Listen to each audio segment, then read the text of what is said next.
साम्राज्य न्यूज, सामान्यांचा असामान्य आवाज।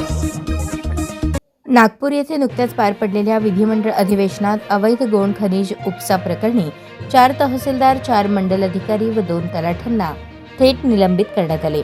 मात्र कोणतीही सखोल चौकशी न करता करण्यात आलेली ही कारवाई अन्यायकारक असून कर्मचाऱ्यांचे मनोबल खच्चीकरण करणारी असल्याचा आरोप करत सोलापूर जिल्ह्यातील तब्बल 1,500 महसूल कर्मचारी मंगळवारी सामूहिक रजेवर गेले। या आंदोलनात तलाठी, महसूल कर्मचारी कोतवाल संघटना, महसूल सहाय्यक संघटना तसेच तहसीलदार व नायब तहसीलदार संघटनांचा सक्रिय सहभाग असून त्यामुळे नेहमी वर्दळीचे असणारे जिल्हाधिकारी कार्यालय दिवसभर ओस पडले होते। महसूल कर्मचाऱ्यांवर मोठ्या प्रमाणात बिगर महसुली कामांचा भार टाकला जातो। अवैध गौण खनिज वाहतुकीवर कारवाई करताना कोणतेही संरक्षण दिले जात नाही।